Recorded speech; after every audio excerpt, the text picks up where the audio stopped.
নিরাপদ ভবন নিশ্চিতে ৩ বছর ধরে ঝুলে আছে বিশেষজ্ঞ কমিটির সুপারিশ। রাজুক কর্মকর্তাদের স্বার্থ রক্ষায় বাস্তবায়নে গড়িমসির অভিযোগ। দ্বিতীয় দিনে চলছে বহুতল ভবন পরিদর্শন। অটিজম আক্রান্তরা সমাজের বোঝা নয়, তাদের সুপ্ত প্রতিভা বিকাশে সরকার নানা পদক্ষেপ নিয়েছে বললেন প্রধানমন্ত্রী। প্রতিটি বিভাগে পরিচর্যা কেন্দ্র করার ঘোষণা। বেগম জিয়ার শারীরিক অবস্থা স্থিতিশীল। বঙ্গবন্ধু মেডিকেলে আজ দ্বিতীয় দিনের মতো স্বাস্থ্য পরীক্ষা। হতে পারে প্রয়োজনীয় টেস্ট। ৯ দফা দাবিতে দেশের বিভিন্ন স্থানে পাটকল শ্রমিকদের ধর্মঘট। খুলনায় রেল লাইন অবরোধ, মহাসড়কে অবস্থান। এবং চালুর অপেক্ষায় সিটি ইকোনমিক জোন। কাল ভিডিও কনফারেন্সে উদ্বোধন করবেন প্রধানমন্ত্রী। বিনিয়োগ ৫,০০০ কোটি টাকা ছাড়িয়ে যাওয়ার প্রত্যাশা।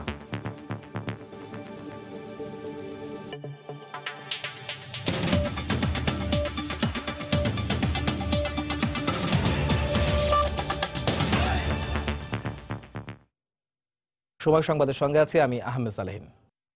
ভবন নিরাপদ করতে দেশ বরেণ্য প্রকৌশলী ও স্থপতিদের নিয়ে রাজুকের এই গঠিত কমিটির সুপারিশ ঝুলে আছে ৩ বছর ধরে। নিজেদের খবরদারি কমে যাবে এই আশঙ্কায় সুপারিশ বাস্তবায়ন করছেন না রাজুক চেয়ারম্যান, এমন অভিযোগ কমিটির সদস্যদের।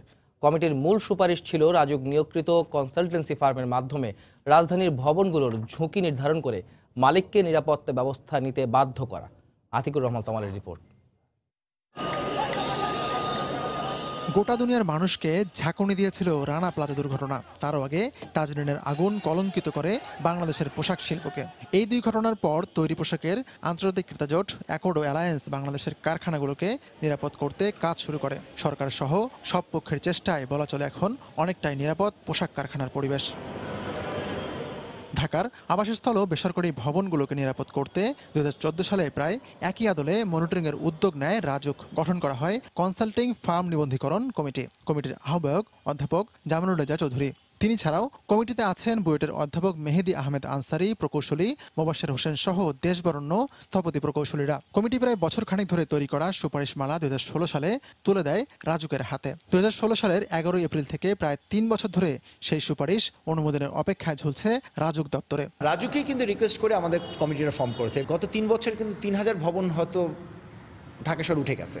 এগুলোর ক্ষেত্রে কিন্তু আমরা এই ফায়ার ফাইটিং এবং বিল্ডিং কোডের এনফোর্সমেন্ট খুব সহজেই হয়ে যেত, কিন্তু এটাও মিস করলো। শুধু নতুন ভবন নয়, পুরাতন ভবনগুলোকেও মনিটরিংয়ের আওতায় আনার কথা বলা হয় সুপারিশে। ১৪ সালে যখন কমিটি করা হয় তখন সে সময় রাজুকের সদস্য আব্দুর রহমান বর্তমানে সংস্থাটির চেয়ারম্যান। তিনি এই কমিটির সকল মিটিংয়েই ছিলেন। এ কারণে তিনি শুরু থেকে এ বিষয়ে অবগত। সবশেষ গত ১৮ মার্চ কমিটির সুপারিশ অনুমোদনের কথা ছিল, কিন্তু সেটিও ঝুলে যায় অজ্ঞাত কারণে। কাজটা আমরা করে দিয়ে ফাইনাল করে নিয়ে আসছি, কিন্তু চূড়ান্ত সভা ডাকা হচ্ছে না। বহুদিন এটা আটকে ছিল, আবার কিছুদিন আগে রিভাইভ হলো, কী কারণে যায় না। আমার কাছে সময় নিল যে আমি দিলাম একটা তারিখ ১০-১২ দিন আগে। ওই দিনই সকালে টেলিফোন করে বললো যে চেয়ারম্যান সাহেবের অন্য কাজ পড়ে গেছে, আজকে মিটিং হবে না।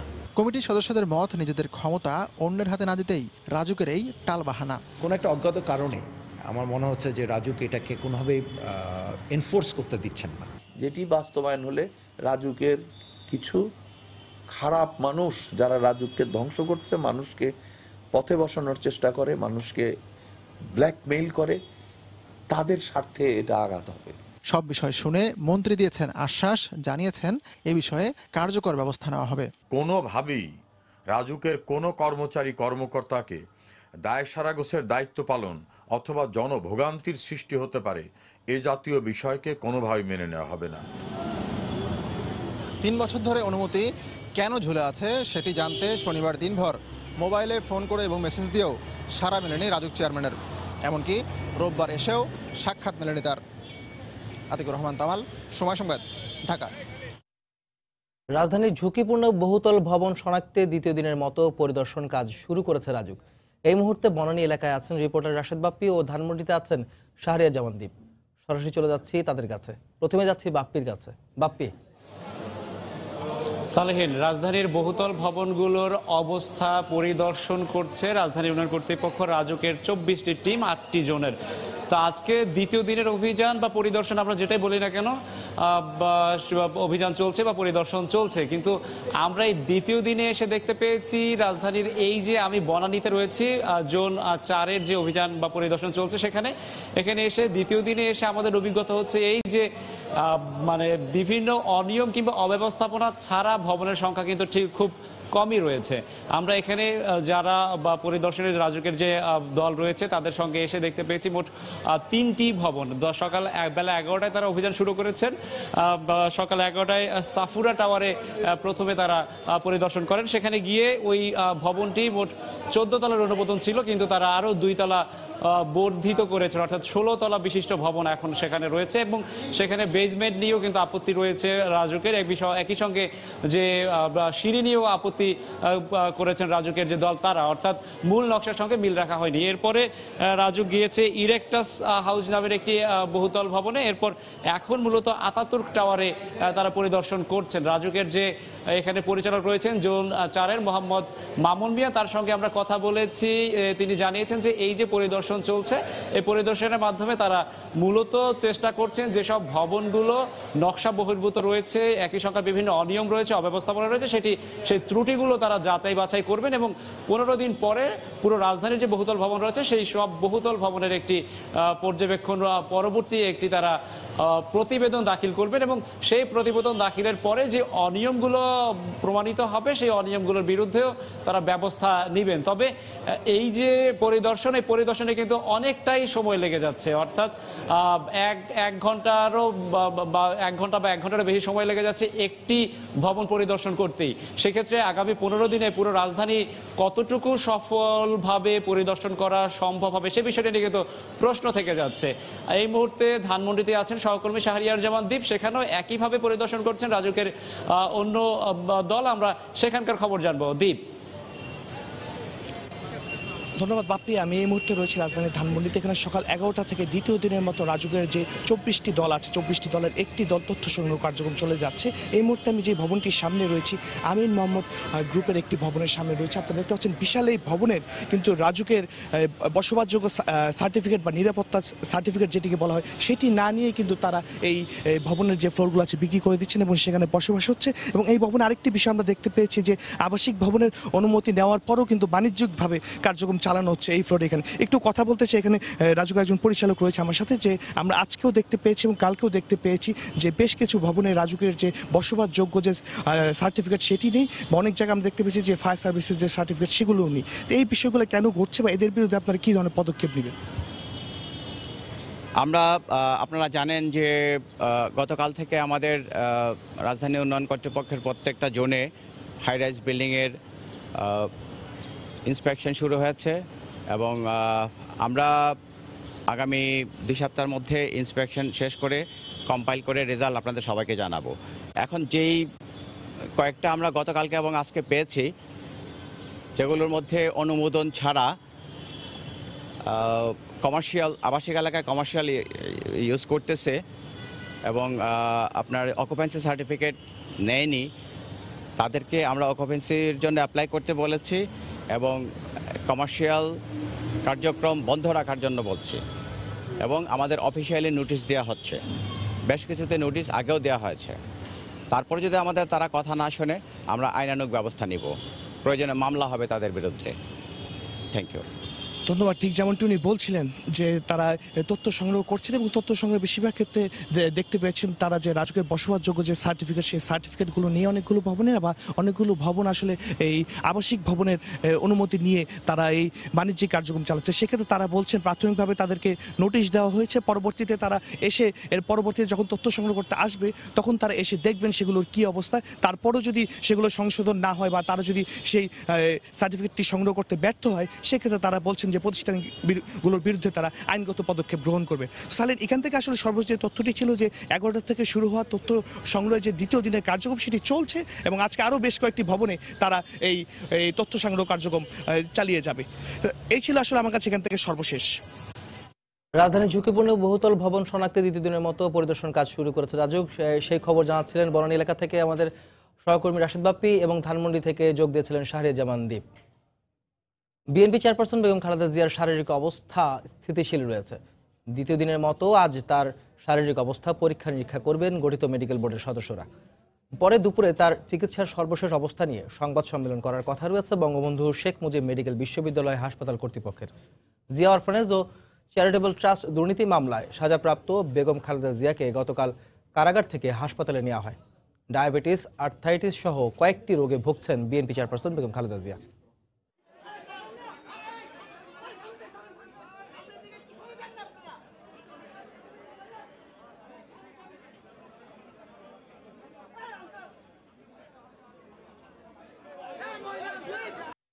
অটিজম আক্রান্তরা সমাজের বোঝা নয় উল্লেখ করে প্রধানমন্ত্রী শেখ হাসিনা বলেছেন, তাদের সুপ্ত প্রতিভা বিকাশে সরকার নানামুখী পদক্ষেপ নিয়েছে। সহানুভূতি নিয়ে সমাজের প্রতিটি মানুষকে প্রতিবন্ধীদের পাশে দাঁড়ানোর আহ্বান জানিয়ে প্রধানমন্ত্রী প্রতিটি বিভাগে অটিজম আক্রান্তদের জন্য পরিচর্যা কেন্দ্র করার ঘোষণা দেন। একই সঙ্গে আগামী বাজেটে দেশের 14 লাখ প্রতিবন্ধীকে ভাতার আওতায় আনার কথা জানান প্রধানমন্ত্রী।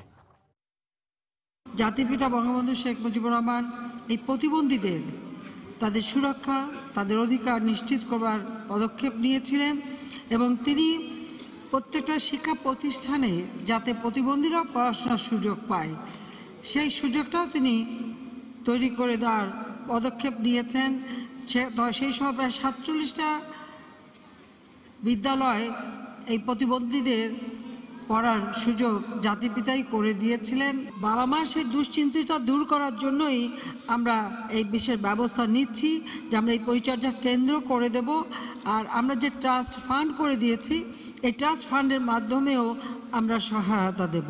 আমাদের বিত্তশালী যারা তাদেরকেও বলবো যে এই প্রতিবন্ধীদের দিকে বিশেষভাবে দৃষ্টি দেওয়া। আর আমরা এই পরিচর্যা কেন্দ্রগুলি পর্যায়ক্রমিকভাবে সব জেলায় করতে চাচ্ছি। সেখানে আমরা এটি চাইব যে এই ট্রাস্ট ফান্ডে বিত্তবানরা যেন কিছু অনুদান দেয় যাতে করে আমরা এদের জন্য অন্তত তাদের জীবন যাত্রাটা যেন সুন্দর হয় সেই ব্যবস্থা আমরা করতে পারি। অটিস্টিকদের নিয়ে এখনও অস্বস্তি কাজ করছে পরিবার ও সমাজে। সচেতনতা নেই বলে অনেকেই জানেন না কোন শিক্ষায় তাদের স্বাভাবিক জীবনে ফেরানো সম্ভব। প্রযুক্তি ও প্রায়োগিক শিক্ষার মাধ্যমে বিশেষ চাহিদা সম্পন্ন জনশক্তিকে কর্মক্ষম করা সম্ভব বলে মনে করছে সরকার। তবে অটিজমের বৈশিষ্ট্যগুলো কমাতে পরিবেশগত প্রভাব থেকে আক্রান্তদের দূরে রাখার পরামর্শ বিশেষজ্ঞদের। আল মামুনের ছবিতে দেখুন মুজাহিদ শুভর রিপোর্ট।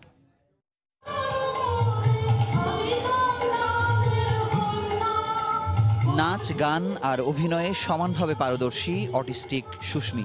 পড়াশোনায় অমনোযোগী হওয়ায় শিক্ষকরা তার ভেতরে লুকিয়ে থাকা গুণগুলোকে আলোর সামনে এনেছেন কৌশলে। তাই তো সে তার প্রতিভার স্বাক্ষর রেখেছে দেশের বাইরেও। আমরা হংকংয়ে নাটক করতেই গেছিলাম, ভালো পারফরমেন্স করেছি আর 2টো পুরস্কার পেয়েছিলাম। অটিস্টিকদের মন ও মননের দিকে তীক্ষ্ণভাবে নজর দিলে সমাজের মূলধারায় ফিরিয়ে আনা যায়। তবে এই লক্ষ্য নিয়ে অটিস্টিকদের কারিগরি শিক্ষায় প্রশিক্ষিত করতে কাজ করছে হাতে গোনা কয়েকটি কারিগরি শিক্ষা প্রতিষ্ঠান। বেকারি, ফুড সার্ভিস থেকে শুরু করে প্রায় 41টা ট্রেডে ওদের প্রশিক্ষণ দিচ্ছি। 223 জনের মধ্যে আপনার 132 জন বেতনভুক্ত কর্মচারী হিসেবে বিভিন্ন জায়গায় কাজ করছে। আমরা যা তৈরি করি এগুলি আমরা বিভিন্ন মেলায় বিক্রি করি। ইপনাতে ভর্তি হওয়ার পরে আমার বেবিটা অনেক ডেভেলপ হচ্ছে আর টিচাররা যারা আছেন তারা তো যথেষ্ট সহযোগিতা করেন। চিকিৎসকরা বলছেন অটিজম জিনগত সমস্যা হলেও পরিবেশগত কারণে এর প্রকোপ বেড়ে যায় ব্যাপকভাবে। খাদ্য সংরক্ষণের জন্য যে প্রিজারভেটিভস ইউজ করা হয়, সৌন্দর্য বৃদ্ধি করার জন্য যে রঙিন করা হয় খাবারকে, এবং ফাস্ট ফুডের মাত্রা যদি বাড়ে খাওয়ার সাথে, এই ফাস্ট ফুড, এই কালারিং এজেন্ট, প্রিজারভেটিভস বা শিশুদের অটিজমের মাত্রাকে বাড়িয়ে দেবে। তবে আধুনিক পৃথিবীর উপযোগী করে গড়তে সহায়ক প্রযুক্তির ব্যবহারই সর্বোত্তম সমাধান বলে মনে করছে সরকার। এমনভাবে প্রযুক্তিটা তাদের ব্যবহার উপযোগী করতে হবে যেমন সহজ, যেমন যাতে তারা ইন্টারনেটটা সহজে ব্যবহার করতে পারে। তারপর সহায়ক প্রযুক্তি ব্যবহার করে তারা ডেইলি লিভিংয়ে যে কাজগুলো সেগুলো যেন এই কম্পিউটারেই শিখতে পারে। তারপরে কম্পিউটার ডিজিটাল কমিউনিটিতে তারা যেন একজন অংশ হিসেবে থাকতে পারে। অটিজমের 80 থেকে 90% বৈশিষ্ট্য জন্মের 2 বছরের মধ্যে প্রকাশ পায় এবং 3 বছর পূর্ণ হবার আগেই তা সম্পূর্ণরূপে প্রকাশ পায়।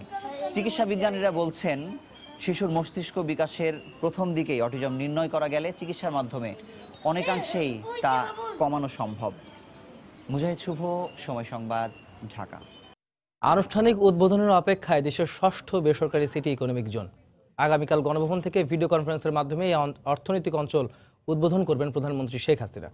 সিটি গ্রুপ বলছে, সিটি ইকোনমিক জোনে দেশি বিদেশি মিলে বিনিয়োগ হবে 5,000 কোটি টাকা।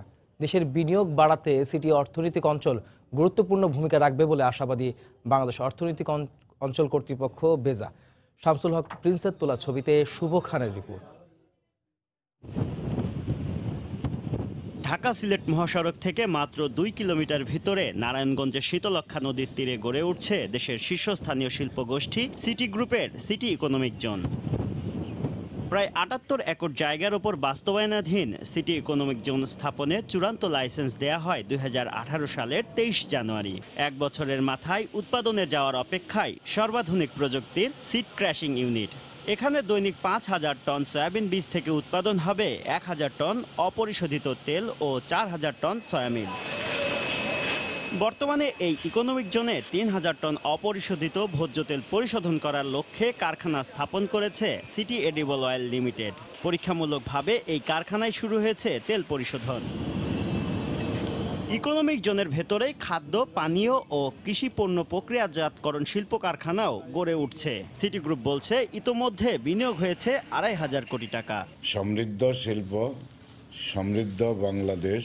মাননীয় প্রধানমন্ত্রী শিল্প বিপ্লবের যে ঘোষণা দিয়েছেন, ইকোনমি জোন তারই সফল বাস্তবায়ন। 2,500 কোটি টাকা বিনিয়োগ করেছি।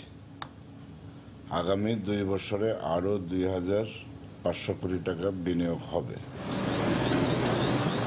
দেশের সর্ববৃহৎ অটো রাইস মিল স্থাপন করা হয়েছে সিটি ইকোনমিক জোনে। প্রতিদিন চিনিগুড়া সহ অন্যান্য চাল উৎপাদন হবে প্রায় 1,700 টন। 200 টন মসুর ডালও প্রক্রিয়াজাত হবে এই কারখানায়। সিটি ইকোনমিক জোনের সফলতা নিয়ে আশাবাদী বেজার চেয়ারম্যান। সিটি গ্রুপ তাদের প্রথম যে ইকোনমিক জোন সেটাতে শিল্প স্থাপনে পুরোপুরি সফল হয়েছে। ইকোনমিক জোন স্থাপন প্রক্রিয়াটা বিনিয়োগকে খুব বেশি উৎসাহিত করে, বিশেষ করে যারা ভালো উদ্যোক্তা তাদের জন্য এটা বিশাল একটা অপরচুনিটি। বর্তমানে সিটি ইকোনমিক জোনে নারী পুরুষ মিলে 2,000 মানুষ কাজের সুযোগ পাচ্ছেন। কর্তৃপক্ষ আশা করছে আগামী 2 বছরের মধ্যে চালু হবে এই ইকোনমিক জোন। তখন সব মিলিয়ে 15 থেকে 20,000 মানুষ কাজের সুযোগ পাবেন। নারায়ণগঞ্জ সিটি ইকোনমিক জোন থেকে শুভ খান, সময় সংবাদ। মজুরি কমিশন বাস্তবায়ন ও বকেয়া বেতন পরিশোধ সহ 9 দফা দাবিতে খুলনা, চট্টগ্রাম, রাজশাহী ও সিরাজগঞ্জে 72 ঘন্টার ধর্মঘট পালন করছেন রাষ্ট্রায়ত্ত পাটকল শ্রমিকরা।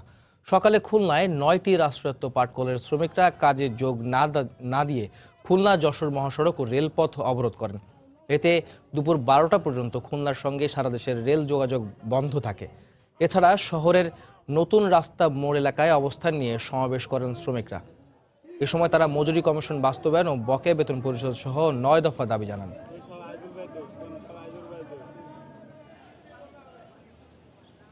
একই দাবিতে চট্টগ্রামের আতুরার ডেপুটি এলাকায় সড়ক অবরোধ করে আন্দোলন করেন আমিন জুট মিলের শ্রমিকরা।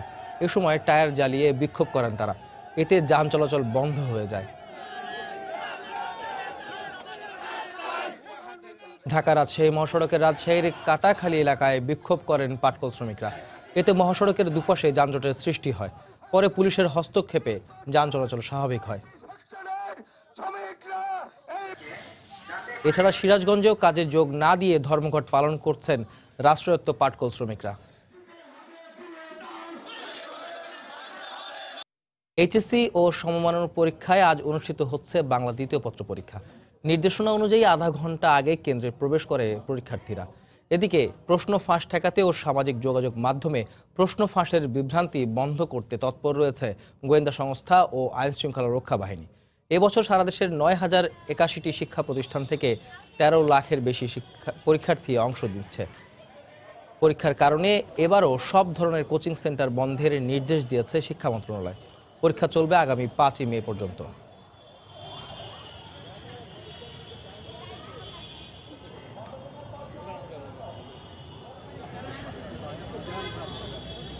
রংপুরে বাংলাদেশ রেশম উন্নয়ন বোর্ডের বাজিগার আগুনে পুড়ে গেছে।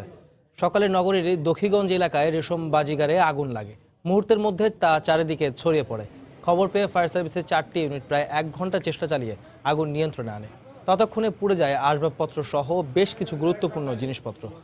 বৈদ্যুতিক শর্ট সার্কিট থেকে আগুনের সূত্রপাত বলে জানায় ফায়ার সার্ভিস।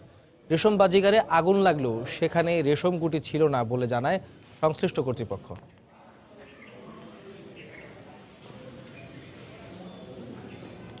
এখানে পোকা পালা হয়, পোকা মানে আমরা ডিম মুখাবো, ডিম মুখানোর জন্য ঘরটা বিশোধন করা দরকার। এখন কোনো পোকা নাই, শুধু ফাঁকা ছিল। যদিও এটা তদন্ত সাপেক্ষ, তারপরে আমরা ধারণা করছি যে এখানে ওই যে বৈদ্যুতিক শর্ট সার্কিট হতে পারে অথবা এসি থেকে একটা আগুনের সম্ভাবনা আছে। ত্রুটিপূর্ণ ভবন, অগ্নি নির্বাপন ব্যবস্থা ও অনুমোদন যাচাই বাছাই চট্টগ্রাম নগরের বিভিন্ন বহুতল ভবনে অভিযান চালাচ্ছে ফায়ার সার্ভিস। এই মুহূর্তে নগরের কাজীর দেউরি এলাকায় আছেন রিপোর্টার পার্থপ্রতিম বিশ্বাস। সরাসরি চলে যাচ্ছে তার কাছে। এবং সেক্ষেত্রে আমরা দেখছি সর্বস্তরের মানুষজন যারা রয়েছে তারা কিন্তু এখানে চট্টগ্রামে যেসব বড় বড় দালান কোঠা রয়েছে এখানে তারা অভিযান পরিচালনা করছে। সেক্ষেত্রে চট্টগ্রামে আমরা দেখেছি অনেক বহুতল ভবন রয়েছে যেখানে দুর্ঘটনার ঝুঁকি রয়েছে এবং সেই দুর্ঘটনার ঝুঁকির কারণে আমরা দেখেছি ফায়ার সার্ভিসের পক্ষ থেকে কিন্তু অভিযান পরিচালনা করা হচ্ছে এবং আমরা দেখেছি এখানে যে ভবনগুলো রয়েছে সেই ভবনগুলোতে তারা কিন্তু অভিযান পরিচালনা করছে একটির পর একটি। এবং আজকে আমরা আছি কাজীরদড়ির স্যানমার এলাকায়। এখানে স্যানমারের একটি ভবন রয়েছে, সেই ভবনটিও কিন্তু তারা দেখছে। বিশেষ করে যে বড় বড় ভবনগুলো রয়েছে সেখানে কোনো অগ্নিঝুঁকি আছে কিনা বা যদি কোনো দুর্ঘটনায় পতিত হয় সেক্ষেত্রে কিভাবে মানুষজন বের হয়ে আসবে বা পানির রিজার্ভার আছে কিনা বা যেসব ঝুঁকি থাকে সেই ঝুঁকিগুলো মোকাবেলা করতে কি কি ব্যবস্থা নেওয়া হয়েছে সেসব বিষয় কিন্তু আমরা দেখছি এখানে ফায়ার সার্ভিসের পক্ষ থেকে দেখভাল করা হচ্ছে। সেক্ষেত্রে আরেকটি বিষয় হচ্ছে চট্টগ্রামের 8টি জায়গায় কিন্তু এই অভিযানগুলো একসাথে চলছে। ফায়ার সার্ভিসের 8টি টিম একসাথে কিন্তু আমরা দেখেছি এখানে কাজ করছে। সেক্ষেত্রে সকাল থেকে তারা দেখছি চট্টগ্রামের যেসব বড় বড় ভবনগুলো রয়েছে সেখানে তারা অভিযান পরিচালনা করছে এবং তারা দেখছে এবং যেসব ভবনে নানা ধরনের সমস্যা রয়েছে সেসব ভবনে কিন্তু তারা তাদেরকে সতর্কতামূলক সংকেত দিয়ে দেওয়া হচ্ছে এবং তাদেরকে কিছুদিনের জন্য সময়ও দেওয়া হচ্ছে। সেক্ষেত্রে তারা বলছে এই সময়ের মধ্যে যদি তারা সেসব ভুল ত্রুটিগুলো সংশোধন না করে এবং যেসব সমস্যা রয়েছে এবং যদি কোনো অগ্নিকাণ্ডের ঘটনা ঘটে সেক্ষেত্রে যাতে কোনো প্রাণহানি ঘটনা না ঘটে সেই বিষয়গুলো সমাধান করার জন্য আমরা দেখেছি ফায়ার সার্ভিসের পক্ষ থেকে নির্দেশনা দেওয়া হচ্ছে। তো সেক্ষেত্রে ফায়ার সার্ভিসের একজন ঊর্ধ্বতন কর্মকর্তা এখানে রয়েছেন।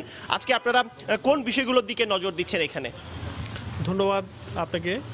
আমরা বেসিক্যালি যে বহুতল ভবন যেগুলো আছে সেগুলোর মধ্যে আমরা সাধারণ সিঁড়ি যেটা আছে সেটার প্রশস্ততা দেখছি, ইমার্জেন্সি এক্সিট আছে কিনা এবং থাকলে সেটা বাধামুক্ত কিনা এবং যে ছাদে যে উঠার যে রাস্তাগুলো রয়েছে যে সিঁড়িগুলো রয়েছে সেগুলো বাধামুক্ত এবং সরাসরি আমরা ছাদে যেতে পারবো কিনা, হাইড্রেন্ট পয়েন্ট আছে কিনা, ফায়ার এক্সটিংগুইশার আছে কিনা, হোজ ড্রিল আছে কিনা এবং যারা বসবাসকারী যারা আছে তারা কতটুকু এই ফায়ার সার্ভিস সম্পর্কে সচেতন আছে এবং তাদের প্রশিক্ষণ আছে কিনা এই বিষয়গুলো আমরা দেখভাল করছি। এবং পাশাপাশি জানি চট্টগ্রামের বেশিরভাগ ভবনই অনেক ক্ষেত্রে ঝুঁকিপূর্ণ, এক্ষেত্রে আপনারা কি দেখছেন? ধন্যবাদ। আমি যে বিষয়গুলো বলেছি এগুলোই আমরা দেখভাল করছি এবং আমরা চট্টগ্রামে 8টি ইউনিট আমরা 8টি টিম আমরা কাজ করছি। তো যাদের আমরা যে বিষয়গুলো মেজর প্রবলেম পাচ্ছি যে যাদের ঝুঁকিপূর্ণ রয়েছে তাদেরকে আমরা চিঠি দিয়ে জানিয়ে দেবো এবং আমরা সেটা পরবর্তীতে প্রশাসনকে আমরা অবগত করব এবং তাদেরকে সুযোগ দেওয়া হবে তারা যেন শর্ট টাইমের মধ্যেই এবং তারা তাদের নিরাপত্তা, সমাজের নিরাপত্তা, সর্বোপরি দেশের জন্য নিরাপত্তা সাধিত হয় সেই ব্যাপারে আমরা অভিমত প্রকাশ করছি। ধন্যবাদ। আমরা এতক্ষণ কথা বলছিলাম ফায়ার সার্ভিসের একজন ঊর্ধ্বতন কর্মকর্তার সাথে। তিনি যেমনটি আমাদেরকে বলছিলেন আজকে 8টি টিমে বিভক্ত হয়ে তারা বিভিন্ন জায়গায় চট্টগ্রামে যেসব বড় বড় ভবন রয়েছে সেসব জায়গায় অভিযান পরিচালনা করছে এবং সেক্ষেত্রে যদি কোনো ধরনের সমস্যা থেকে থাকে সেগুলো সমাধান করার জন্য কিন্তু বাড়ির মালিক বা ভবন যারা নির্মাণ করেছেন তাদেরকে সেই বিষয়গুলো কিন্তু তারা নির্দেশনা দিচ্ছেন। তো এই ছিল আমার কাছে এখনো পর্যন্ত চট্টগ্রামের কাজীরদড়ি এলাকা থেকে এখানকার সর্বশেষ খবর। সালেহিন। ত্রুটিপূর্ণ ভবন, অগ্নি নির্বাপন ব্যবস্থা ও অনুমোদন যাচাই বাছাই চট্টগ্রাম নগরের বিভিন্ন বহুতল ভবনে অভিযান চালাচ্ছে ফায়ার সার্ভিস। সেখান থেকে যোগ দিয়েছিলেন আমাদের সহকর্মী পার্থপ্রতিম বিশ্বাস। বাঙালির প্রাণের উৎসব বৈশাখকে সামনে রেখে বেচাকেনা শুরু হয়েছে চট্টগ্রামের বিপণী বিতানগুলোতে। লাল সাদার পাশাপাশি পরিবারের সদস্যদের জন্য কিনছেন বৈচিত্র্যময় সব পোশাক। চাহিদার কথা মাথায় রেখে বিক্রেতারাও এনেছেন আরামদায়ক ও নতুন ডিজাইনের কাপড়। নূর জামাল আতিকের ক্যামেরায় শফিকুল আলমের রিপোর্ট। বৈশাখের রঙে রাঙাতে তৈরি হচ্ছে গোটা বাঙালি, তাই প্রাণের উৎসবকে সামনে রেখে লাল সাদা রঙে শিশুটিকে রাঙাতে এই দম্পতি এসেছিলেন চট্টগ্রাম নগরীর নাসিরাবাদের দেশীয় দশে। শিশুটির পাশাপাশি ডিজেদের জন্য কিনেছেন বাহারি রং আর ডিজাইনের দেশীয় কাপড়। মূলত আজকে এসেছি বৈশাখ উপলক্ষে জামা নিতে, নতুন জামা পরে বছরের প্রথম দিন শুরু করতে চাচ্ছিলাম। আমরা উৎসব করতে পছন্দ করি, তো যখনই কোনো উৎসব পাই সেখানে সবাই আনন্দ করতে চাই। এখানে জাতি বা ধর্ম কোনো কিছু ভেদাভেদ রাখি না। দেশি দশের নানা দোকানে সারি সারিভাবে সাজিয়ে রাখা হয়েছে বাঙালি নারী পুরুষের জন্য রং বেরঙের নানা দেশীয় শাড়ি আর পাঞ্জাবি। আছে সালোয়ার কামিজ ও থ্রি পিস। আমাদের বাংলাদেশের জন্য একটা ঐতিহ্যবাহী অনুষ্ঠান, তো এখানে আমরা সবাই সাদা লালে যেহেতু পরি, তো সাদা লালের মধ্যে কিছু দেখতে চাচ্ছি। বাচ্চাদের জন্য, তারপরে নিজেদের জন্য লাল সাদা থ্রি পিস। গরম হওয়ায় সুতির পাশাপাশি রাখা হয়েছে নতুনত্ব ও বৈচিত্র্যপূর্ণ সব বৈশাখী কাপড়। বিক্রেতারা জানান বেচা কেনা হচ্ছে বেশ ভালো। বেবি ড্রেস আছে, বাচ্চাদের মেয়ে যুবক যুবতীদের জন্য সিঙ্গেল কামিজ আছে, শাড়ি আছে, তারপরে মাটির জুয়েলারি আছে। কাস্টমারও সমাগম হচ্ছে, আশা করি ভালোই হবে। লাল সাদার কাপড়ে নিজেকে আরও সৌন্দর্য ও আকর্ষণীয় করে তুলতে কিনছেন গ্রামীণ নানা উপাদান দিয়ে তৈরি গলার মালা, কানের দুল ও আংটি সহ হরেক রকমের গহনা আর অলংকার। শফিকুল আলম, সময় সংবাদ, চট্টগ্রাম। সরকারের নানা ধরনের ডিজিটাল সেবা পৌঁছে গেছে বাগেরহাটের প্রত্যন্ত এলাকায়। অল্প সময় ও কম খরচে হাতের নাগালে ইউনিয়ন পরিষদ থেকে পাওয়া এই ডিজিটাল সেবায় খুশি সর্বস্তরের মানুষ। আলী আকবর টুটুলের পাঠানো তথ্য, ছবি নিয়ে রিপোর্ট। অজপাড়াগায় সহজেই মিলছে জমির পর্চা, জীবন বীমা, পল্লী বিদ্যুতের বিল পরিশোধ, সরকারি ফর্ম, পাবলিক পরীক্ষার ফলাফল, অনলাইনে বিশ্ববিদ্যালয় ভর্তি, জন্ম মৃত্যু নিবন্ধন, ভিজিএফ ভিজিডি তালিকা ও নাগরিক সনদ সহ নানা সেবা। সরকারের ডিজিটাল সেবার আওতায় বদলে যাচ্ছে বাগেরহাটের গ্রামগুলো। ইউনিয়ন পরিষদ থেকে কোনো প্রকার বিড়ম্বনা ছাড়াই 106 ধরনের ডিজিটাল সেবা দেয়া হচ্ছে। এর মধ্যে বিনামূল্যে 67টি ও নামমাত্র অর্থের বিনিময়ে দেয়া হচ্ছে 39টি সেবা। কাগজপত্র ফটোকপি করা, সার্টিফিকেট ফটোকপি করা, সব আমরা এই জায়গায় কাছাকাছি পাচ্ছি। ইউনিয়ন পরিষদের ওয়াইফাই চালাই, আমরা অনেক সেবা পাই। প্রায় 400-500 টাকা ইনকাম হয় এবং 20 থেকে 25 জন মানুষের সেবা দিয়ে থাকে। ইউনিয়ন ডিজিটাল সেন্টারকে সরকারের যুগোপযোগী পদক্ষেপ বলে মনে করেন স্থানীয় জনপ্রতিনিধিরা। মানুষের সময় সাশ্রয় হচ্ছে, মানুষ দাঁড়ে দাঁড়ে ঘোরা লাগছে না, বিভিন্ন অফিস আদালতে যেতে হচ্ছে না, শিক্ষা বিষয়ক, চাকরি বিষয়ক সমস্ত ইনফরমেশনগুলো এখান থেকে মানুষ গ্রহণ করছে। ইতোমধ্যে বাগেরহাটের 75টি ইউনিয়নের মধ্যে 58টিতে অপটিক্যাল ফাইবারের মাধ্যমে ইন্টারনেট সংযোগ দেওয়া হয়েছে বলে জানান জেলার অন্যতম শীর্ষ এই কর্মকর্তা। আমরা এই কার্যক্রমগুলো আরও সুন্দরভাবে করার জন্য বিভিন্ন রকম পদক্ষেপ নিচ্ছি, আমরা প্রতিনিয়ত মনিটরিং করছি। মানুষের দোরগোড়ায় ডিজিটাল সেবা পৌঁছে দিতে 2010 সালে সারা দেশে একযোগে শুরু হয় ইউনিয়ন তথ্য কেন্দ্র, যা ডিজিটাল সেন্টার নামে পরিচিত। সময় সংবাদ, বাগেরহাট। এ পর্যায়ে শীর্ষ সংবাদ জানিয়ে দিচ্ছি আরেকবার। নিরাপদ ভবন নিশ্চিতে 3 বছর ধরে ঝুলে আছে বিশেষজ্ঞ কমিটির সুপারিশ। রাজুক কর্মকর্তাদের স্বার্থ রক্ষায় বাস্তবায়নে গড়িমসির অভিযোগ। দ্বিতীয় দিনে চলছে বহুতল ভবন পরিদর্শন। অটিজম আক্রান্তরা সমাজের বোঝা নয়, তাদের সুপ্ত প্রতিভা বিকাশে সরকার নানা পদক্ষেপ নিয়েছে বললেন প্রধানমন্ত্রী। প্রতিটি বিভাগে পরিচর্যা কেন্দ্র করার ঘোষণা। বেগম জিয়ার শারীরিক অবস্থা স্থিতিশীল। বঙ্গবন্ধু মেডিকেলে আজ দ্বিতীয় দিনের মতো স্বাস্থ্য পরীক্ষা, হতে পারে প্রয়োজনীয় টেস্ট। 9 দফা দাবিতে দেশের বিভিন্ন স্থানে পাটকল শ্রমিকদের ধর্মঘট। খুলনায় রেল লাইন অবরোধ, মহাসড়কে অবস্থান। এবং চালুর অপেক্ষা সিটি ইকোনমিক জোন। কাল ভিডিও কনফারেন্সে উদ্বোধন করবেন প্রধানমন্ত্রী। বিনিয়োগ 5,000 কোটি টাকা ছাড়িয়ে যাওয়ার প্রত্যাশা।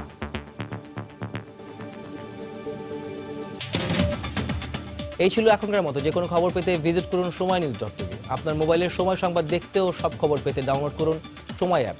এছাড়া এইমাত্র পাওয়া খবর মোবাইলে পেতে SMS করুন *BN লিখে পাঠিয়ে দিন 16242 নম্বরে। সঙ্গেই থাকুন সময়ের।